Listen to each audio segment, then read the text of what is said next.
யாத்திராகமும் 41 அதிகாரம் 38 வசனம்.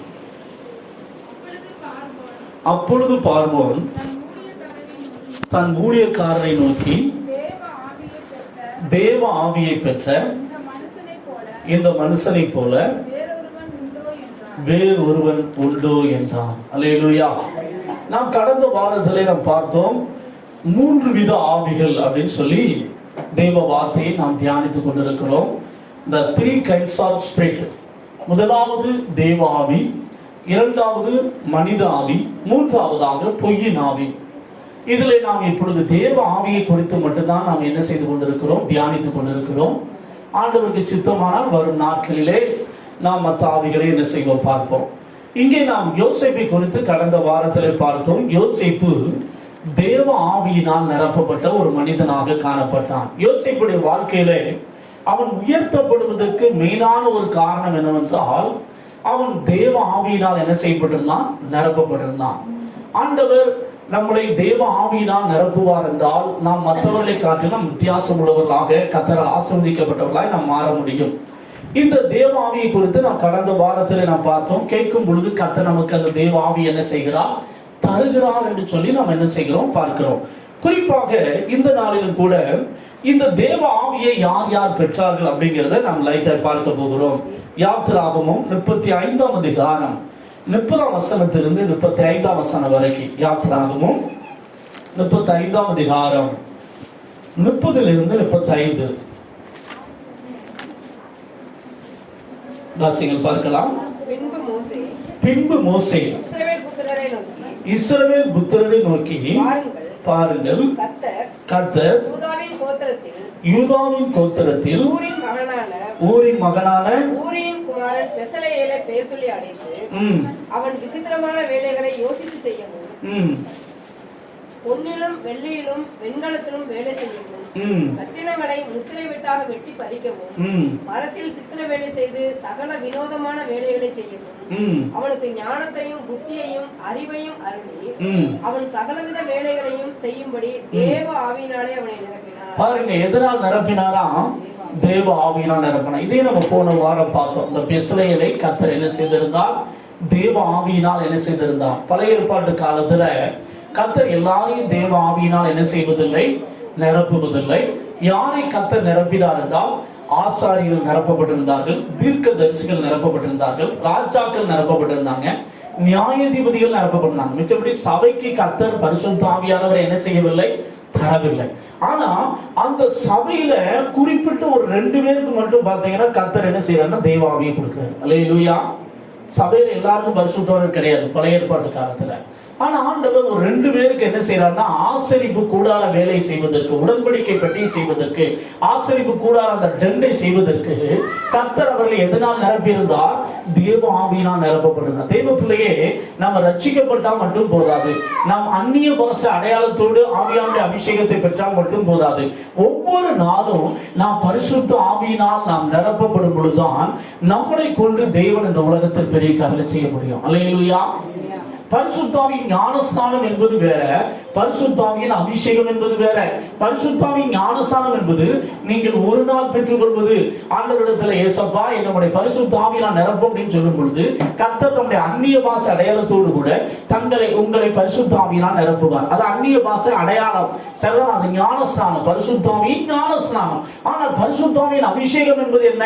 நாம் அனுதினமும் இந்த டே பை டே ஒவ்வொரு நாளும் நாம் ஆவிக்குள் நிரம்பி என்ன செய்ய வேண்டும், ஜெபிக்க வேண்டும். பரிசுத்த ஆவியானுடைய பிரசன்னத்தை, பரிசுத்த ஆவியானுடைய தொடுதலை நாம் ஒவ்வொரு நாளும் என்ன செய்யப்பட வேண்டும், நிரப்பப்பட வேண்டும். வேதத்துல நீங்க வாசித்து பார்த்தீங்கன்னா, அப்போஸ்தலர் நடவடிக்கைகள் புத்தகம் புதிய ஏற்பாட்டு காலத்திலே ஆண்டவராகிய இயேசு கிறிஸ்து இந்த உலகத்தில் உயிரோடு எழுந்த பின்பு சீசர்களை பார்த்து 21 அதிகாரத்துல பூன் ஊதி பரிசுத்த ஆவியை பெற்றுக்கொள்ள இருந்து இயேசு சீசர்களை பார்த்து சொல்வார், இயேசு உயிரோடு எழுந்த பின்பு. ஆனா ஆண்டவர் அப்படி சொல்லிட்டு அவங்களை பார்த்து திரும்ப என்ன சொல்வார்னா, பிதாவின் வாக்குத்தத்தம் நிறைவேற பரிசுத்த ஆவியை பெற்றுக்கொள்ள நீங்கள் எருசலேமிலே போய் என்ன செய்யுங்கள்? காத்திருங்கள். லூக்கா எழுதின சுவிசேஷம் 24ஆம் அதிகாரம் 49ஆம் வசனத்துல கர்த்தர் அதை சொல்லுகிறார். இப்ப உன்னத பலத்தினால் நீங்கள் தரிப்பிக்கப்படும் வரைக்கும் நீங்க எருசலேமிலே போய் காத்திருக்க வேண்டும் என்று கர்த்தர் சொன்னார். அதன்படி அவங்க காத்திருந்து ஜெபித்த பொழுது அப்போஸ்தலர் நடவடிக்கைகளின் புத்தகம் 2ஆம் அதிகாரத்துல 1 4 வரைக்கும் நீங்க வாசித்து பார்த்தீங்கன்னா வாசிங்க பார்க்கலாம். பெந்தெகோஸ்தே நாள் வந்த பொழுது அவர்கள் எல்லாரும் ஒருமனப்பட்டு ஒரு இடத்தில் வந்திருந்தார்கள்.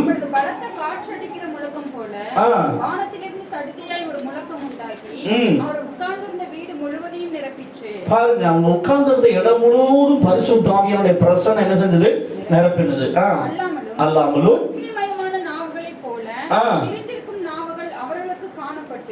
அவர்கள் ஒவ்வொருவர் மேலும் வந்து அமர்ந்தது. அவர்கள் எல்லாம் பரிசுத்த ஆவியினாலே நிரப்பப்பட்டு ஆவியானவர் தங்களுக்கு தந்தளின வரத்தின்படியே வெவ்வேறு பாஷைகளில் பேசத் தொடங்கினார்கள். பாருங்க, 120 பேர் எருசலேமிலே மேல் வீட்டு அறையிலே காத்திருந்த பொழுது அவர்கள் எதனால் நிரப்பப்பட்டார்கள்? தேவ ஆவியினால் நிரப்பப்பட்டார்கள். நாம் ரட்சிக்கப்பட்ட அனுபவத்தோடு மாத்திரம் நின்று விட்டால் நம்முடைய வாழ்க்கையில எந்த மாற்றத்தை நாம் என்ன செய்ய முடியாது? பார்க்க முடியாது. நாம் ரட்சிக்கப்பட்டிருக்கிறோம். நாம் கண்டிப்பாக அந்நிய பாஷ அடையாளத்தோடு பரிசுத்த ஆவியினால் என்ன செய்யப்பட வேண்டும்?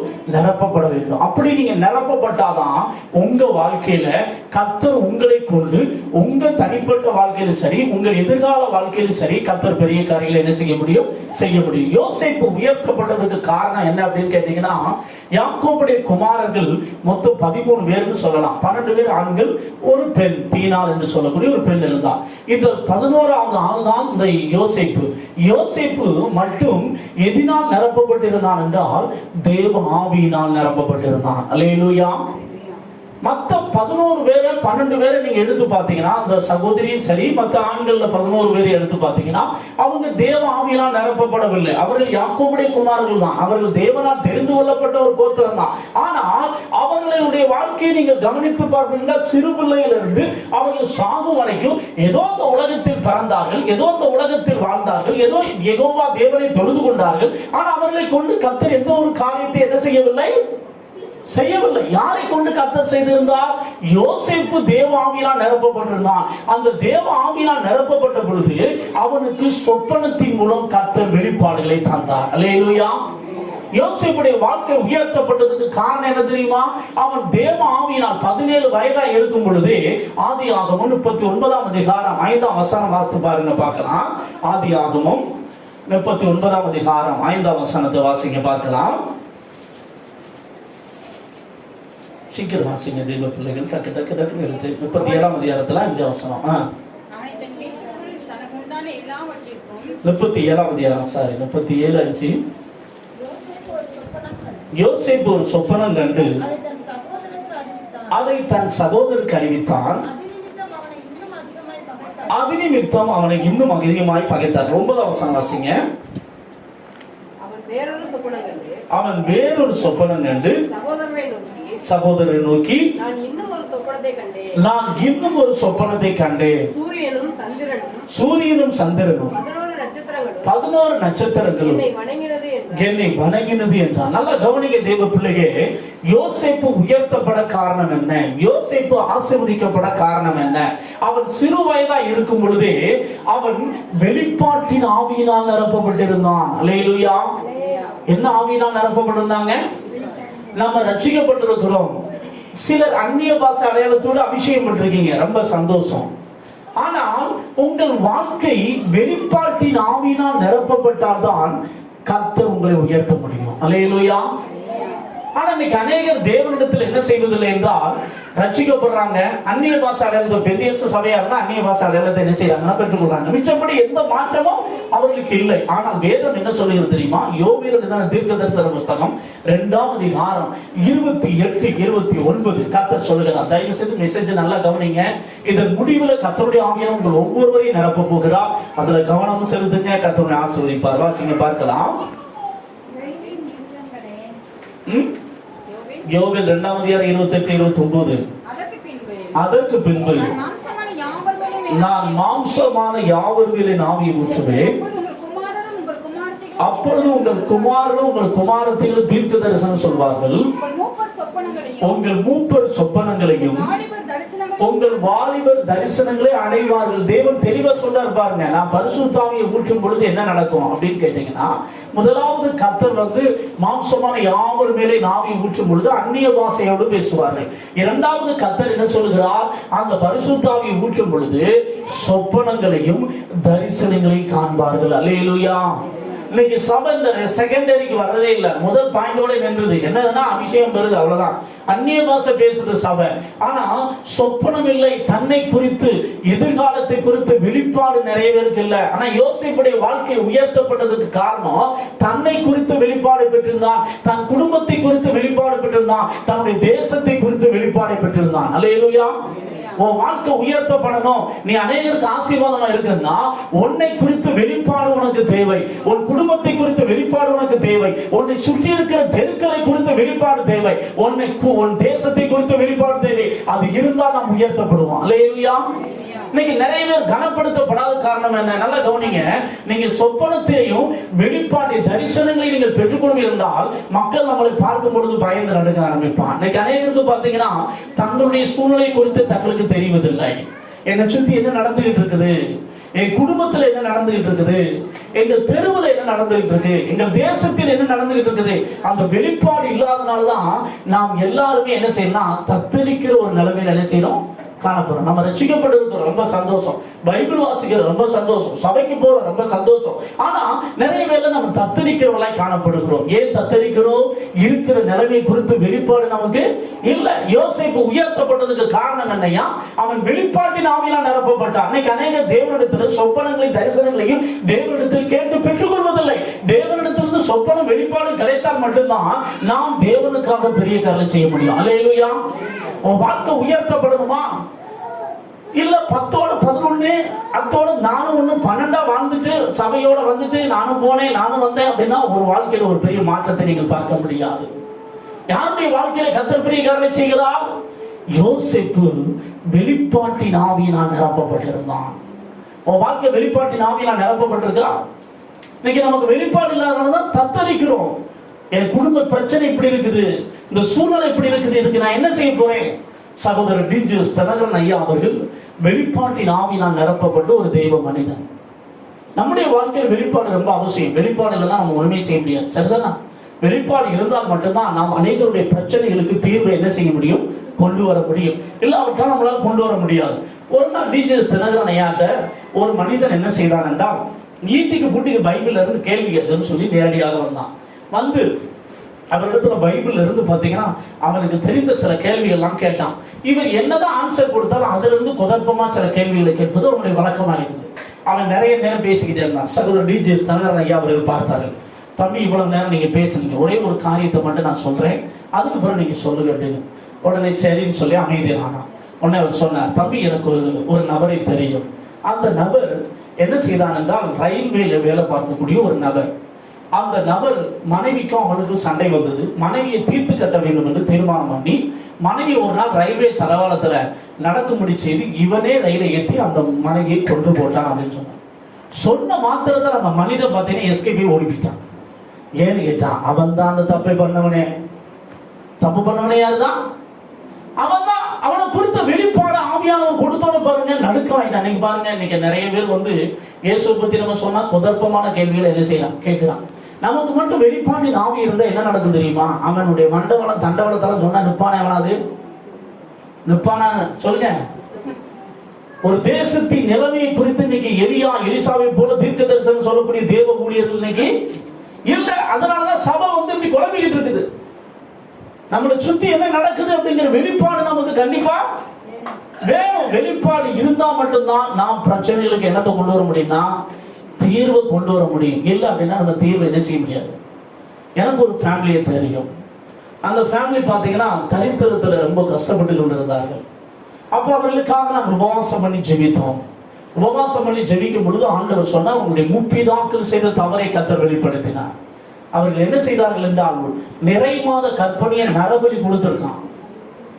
அது மட்டுமல்ல, அவர்கள் செத்த பிணங்களை எடுத்து தின்றுட்டாங்க.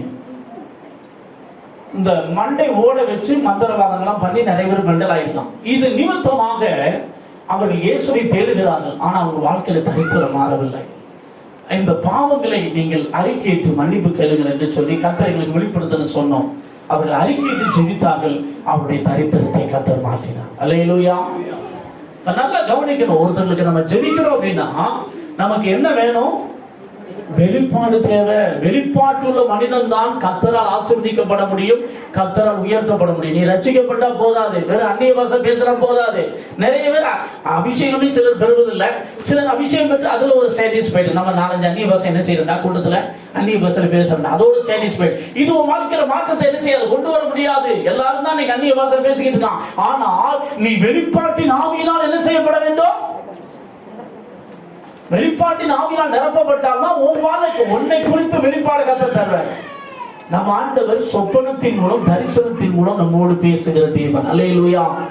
ஏன் ஆண்டவர் பேச மாட்டேங்காரு? நம்ம ஆண்டவர் பச்சைவாதம் உள்ளவரா? இல்லையா. நம்ம கேட்கிறதே இல்லை. நம்ம என்ன பண்றது இல்ல? நம்ம என்ன செய்யறது இல்லை சொல்லுங்க? தேவன்ட முழங்கால் படிட்டு நம்ம ஜெபிக்கும் பொழுதுதான் கர்த்தருடைய ஆவியால். சொப்பனம் என்றால் என்ன? நீங்க ஜெபம் பண்ணிட்டு நான் தூங்கும் போது கர்த்தர் சொப்பனத்தின் மூலம் பேசுவார். தரிசனம் என்றால் என்ன? நீ ஜெபிக்கிற பொழுதே கர்த்தர் உங்களோடு என்ன செய்வார்? பேசுவார். தரிசனம் என்பது கண்ணை மூடிட்டு ஜெபிக்கும் போது கிடைக்கும். சிலவல்ல கண்ணை திறந்திருக்கும் போதும் அந்த வெளிப்பாடுகளை நம்ம என்ன செய்ய முடியும்? பெற்றுக்கொள்ள. தேவ பிள்ளையே, உன் வாழ்க்கை உயர்த்தப்படும் நினைச்சேனா, உன் சூழ்நிலை எல்லாம் மாறணும்னு நினைச்சா உனக்கு என்ன தேவை தெரியுமா? சொப்பனம் வெளிப்பாடு அவசியம். அல்லேலூயா. யோசேப்பு உயர்த்தப்பட்டதுக்கு மெயினான ரீசன் என்னன்னா, அவனுக்கு என்ன இருந்தது தெரியுமா? சொப்பனம் வெளிப்பாடு இருந்தது. வாசிங்கள் பார்க்கலாம். அவன் 41ஆம் அதிகாரத்துல 38ஆம் வசனத்துல பாருங்க, தேவ ஆவியை பற்றி இவனை போல வேற ஒருவனும் இல்லை அப்படின்னு சொல்லிட்டு 39ஆம் வசனத்துல சொல்றான் பாருங்க. பின்பு பார்வோன் யோசேப்பை நோக்கி தேவன் எல்லாவற்றையும் உனக்கு வெளிப்படுத்தி இருக்கிறார். நல்ல கவனி. அண்டர்லைன் வேர்ட் என்ன தெரியுமா? தேவன் எல்லாவற்றையும் உங்களுக்கு என்ன செய்து விட்டார்? ஹலோ, உங்களுக்கு இப்ப என்ன தேவை தெரியுமா? வெளிப்பாட்டின் ஆவி தேவை. ஏன் உன் வாழ்க்கையில நிறைய பிரச்சனைகளுக்கு தீர்வு இல்லாம உட்கார்ந்து தெரியுமா? உனக்கு என்ன இல்ல? வெளிப்பாட்டின் ஆவியில. அந்நிய பாஷையில தான் பேசுறீங்க, ஆவியில தான் நிரம்புறீங்க, ஆனா என்ன இல்ல? வெளிப்பாடு இல்ல. வெளிப்பாடு இல்லாதனாலதான் ஒரு நிலைமை இப்படி இருக்குன்னா, பரிதாபமான ஒரு நிலைமையில என்ன செஞ்சுட்டு உட்கார்ந்துட்டு இருக்க? யோசிப்புடைய சகோதரர்கள் எப்படி பஞ்ச காலத்துல அப்படியே தத்தெடுத்து இருந்தாங்க, அது போலதான் நம்ம என்ன செஞ்சுட்டு உட்கார்ந்துட்டு இருக்கோம். உலகம் முழுவதும் பஞ்சம் வந்தது, ஆனா யோசேப்பை கொண்டு கர்த்தர் உலகத்தையே போஷித்தார். அல்லேலூயா. வெளிப்பாட்டின் ஆவியினால் நிரப்பப்பட்டவன். உலகம் முழுவதும் கண்ணி வந்தாலும் ஓ வாழ்க்கை ஆசீர்வாதமா இருக்கும். உன்னை கொண்டு நிறைய பேர் கர்த்தர் ரிலீஸ் பண்ணுவார். அல்லேலூயா. நீ ஆண்டவரிடத்துல என்ன கேட்கணும்? ஆண்டவர் அதை நமக்கு வாக்குத்தத்தமாவே கொடுத்திருக்கிறார். கடைசி நாட்களில் மாம்சமான யாவர் மேலே ஆவியை ஊற்றுவேன், உங்கள் மூப்பர்கள் சொப்பனங்களையும் வாலிபர்கள். பக்கத்துல கைப்பிடி சொல்லுங்க, இன்னையில இருந்து ஆண்டோட சொப்பனமும் வெளிப்பாடையும் கேட்டு பெற்றுக்கொள்ளுங்க. என்னத்தை கேட்டு பெற்றுக்கொள்ளணும்? சொப்பனம் வெளிப்பாடு கண்டிப்பா வேணும். ஆண்டவரை பிடிக்கணும். பிடிச்சாதான் கத்த தருவார். சும்மா எல்லாத்துக்கும் கத்த தருவது இல்லை. நல்லா கவனிக்கணும். எல்லாத்துக்கும் கத்த தர மாட்டார். எல்லாத்துக்கும் கத்த என்ன செய்ய மாட்டாரு. நிறைய பேர் என்னன்னா, இந்த அந்நிய பாஷை பேசுறது இது வந்து மாம்சமான யாவர் மேல அபிஷேகம் இறங்கணும். சரிதானே? அதனால எல்லாரும் அந்நிய பாஷை என்ன செஞ்சிருக்காங்க? பேசியிருந்தாங்க. இதோட நிறைய பேருக்கு சாட்டிஸ்ஃபைடு. ஆனா சில குறிப்பிட்ட வரங்களை நீங்க ஆண்டவரிடத்தில் அதனுடைய மேன்மையை உணர்ந்து கருத்தா நீங்க ஜெபிக்கும் பொழுதுதான் கர்த்தர் அபிஷேகத்தை என்ன செய்வார்? தருவார். அல்லேலூயா. பாருங்க, இந்த வசனத்தை தொடர்ந்து வாசிங்க பார்க்கலாம். தேவன் இவைகள் எல்லாம் உனக்கு வெளிப்படுத்தி இருக்கிறபடினாலே உன்னை போல விவேகமும் ஞானமுள்ளவன் வேறு ஒருவனும் இல்லை. நல்லா கவனிக்க. அன்னைக்கு எகிப்து தேசம் என்பது உலக வல்லரசு. உலக வல்லரசு. அந்த வல்லரசுல எத்தனை ஞானிகள் இருந்தாங்க, எத்தனை மந்திரவாதிகள் இருந்தாங்க.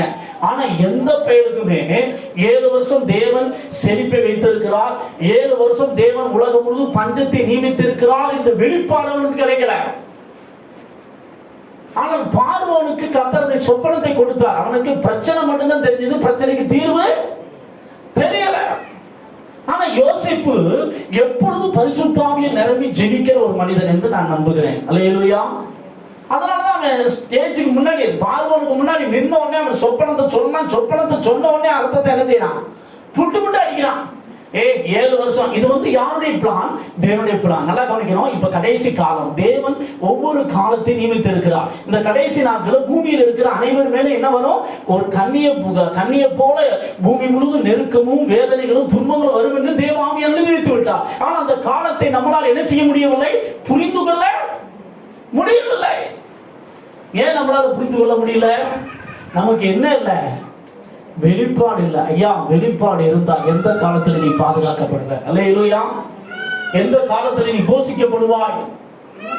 வெளிப்பாடு இருந்தா நீ உன்னை காப்பாற்ற முடியும், உன் குடும்பத்தை காப்பாற்ற முடியும், உன்னை சுத்தி இருக்கிறவனை காப்பாற்ற முடியும். அல்லேலூயா. இல்லைன்னா நீ உன்னையும் காப்பாற்ற முடியும், உன் குடும்பத்தையும் காப்பாற்ற முடியும், சுத்தி இருக்கிறவனை காப்பாற்ற முடியாது.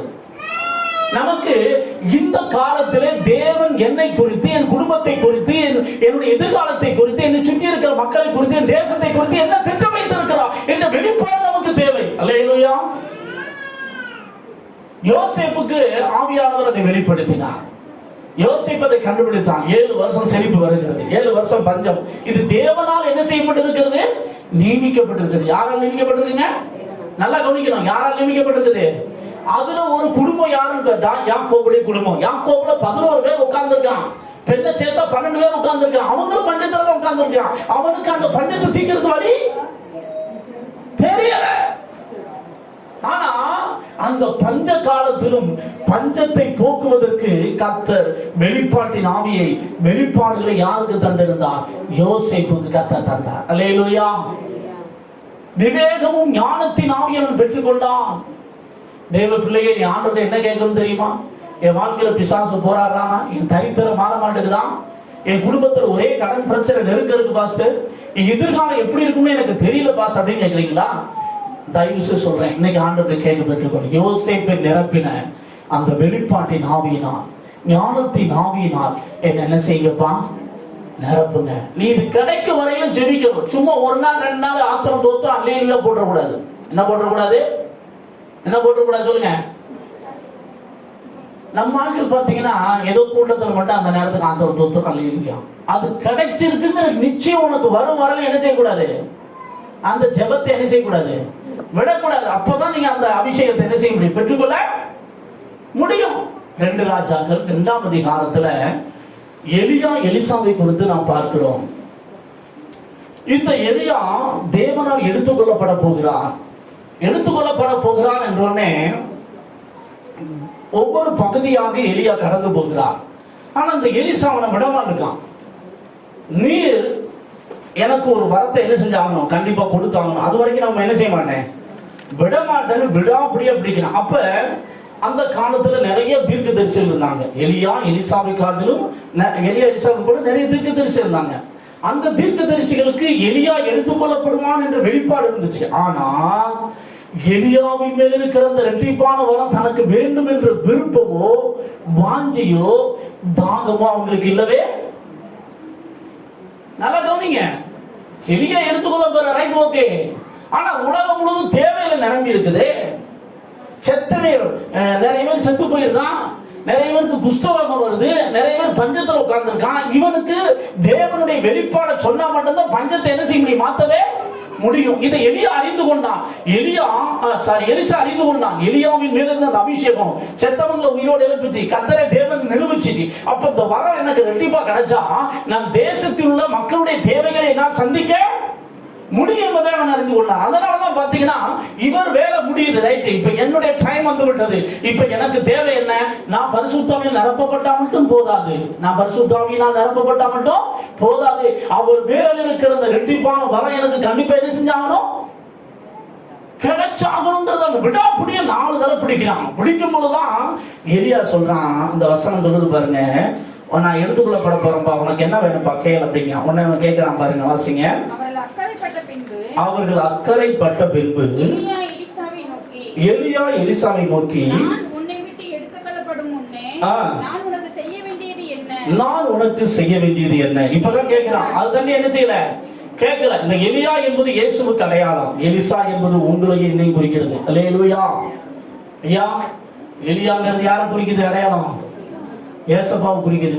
எலிசாங்கிறது யாரை குறிக்குது? சபையை குறிக்குது. சபையே இயேசு கிட்ட போராடணும். அல்லேலூயா. விடாம பற்றி பிடிக்கணும். பற்றி பிடிச்சா மட்டும்தான் நீ வரத்தை என்ன செய்ய முடியும்? பெற்றுக்கொள்ள முடியும். தேசமே ஒரு கால் இருளுக்குள் போய்கிட்டு இருக்குது. இனி வரக்கூடிய காலங்கள் கொடிதான காலங்களா இருக்குது. இந்த காலத்துல நீங்களும் நானும் வெளிப்பாட்டின் ஆவியால் நிரப்பப்பட்டால்தான் நம்ம தேசத்தை ரட்சிப்புகள் நடத்த முடியும், எழுப்புதல் கூட நடத்த முடியும். அல்லேலூயா. இல்ல அப்படின்னா நம்ம ஒண்ணுமே செய்ய முடியாது. வாசிங்க. கேள் என்றான். அதற்கு எலிசா, உம்மிடத்தில் உள்ள ஆவியின் வரம் எனக்கு இரட்டிப்பாய் கிடைக்கும்படி வேண்டுகிறேன் என்றார். எனக்கு ரெட்டிப்பாய் கிடைக்கும்படி என்ன செய்கிறேன்.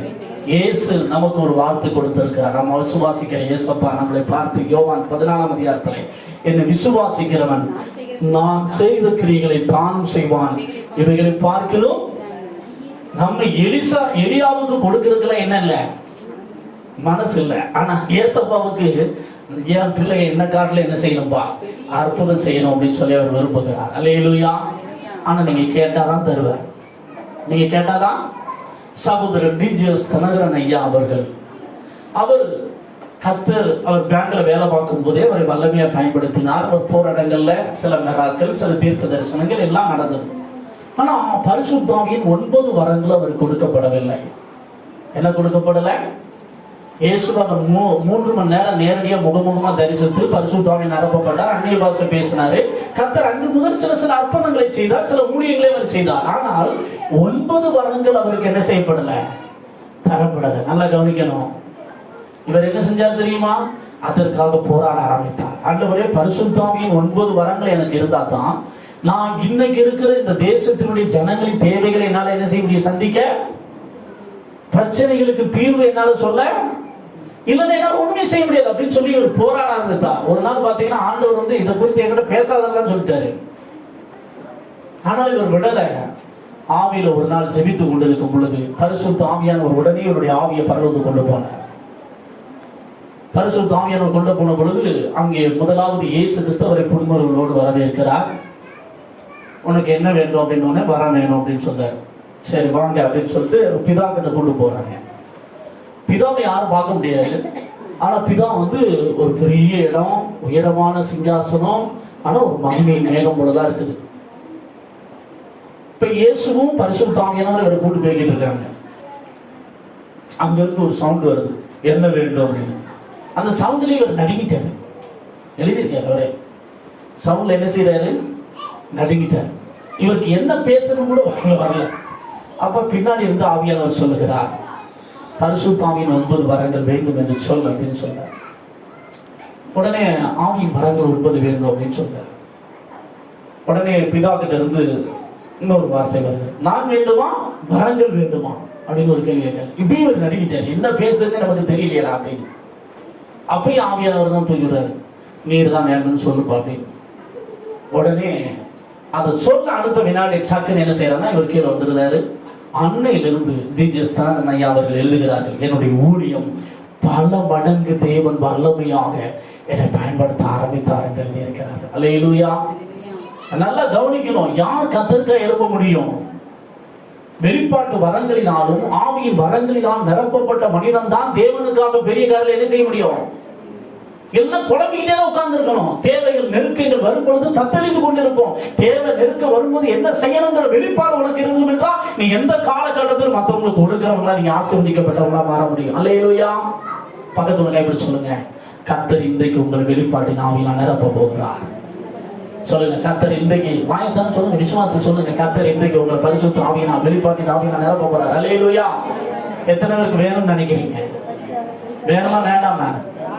சும்மா நானும் போனேன், பேசு சபைக்கு போனேன், ஆவியில நிரம்பினேன், எப்படி இருந்துச்சு, ரொம்ப நல்லா தான் இருந்துச்சு. ஆனா என்ன பிரச்சனை மாறின மாதிரியே, என்ன மாறின மாதிரியே தெரிய மாட்டேங்குது. பிரச்சனை அப்படியே தான் இருக்கு. பேச நானும் தான் புலம்புறேன், நானும் தான் கண்ணீர் வருவேன். என்னதான் நடக்குதுன்னு எனக்கே தெரியல. ஹலோ. ஆனா இந்த எலிசா என்ன செய்தான் தெரியுமா? விடாப்புடியா ஆண்டவரை பிடிச்சான். அல்லேலூயா. அதனாலதான் அவனுக்கு என்ன கிடைச்சிச்சு? ரெட்டிப்பான வரம் கிடைச்சிச்சு. எத்தனை பேர் பிடிக்க போறீங்க? அவங்கள கை வைத்துக்க பார்க்கலாம். நமக்கெல்லாம் எதுக்கு பேச, நாங்க சட்டி பானையை கை வச்சு 4 சோறு சாப்பிட்டு நிம்மதியா படுத்தோமா, தூங்கினோமா, ஏஞ்சி வந்தோமா அப்படின்னு நினைச்சிருக்கு விரும்புறீங்களா? இல்ல கத்தரிக்கை எழுப்பி பிரகாசிக்கணும் விரும்புறீங்களா? கத்தரிக்கை எழுப்பி பிரகாசிக்கணும் விரும்புறீங்களா? கை வைத்துக்க பார்க்கலாம். அப்ப எப்படி பிடிக்கணும்?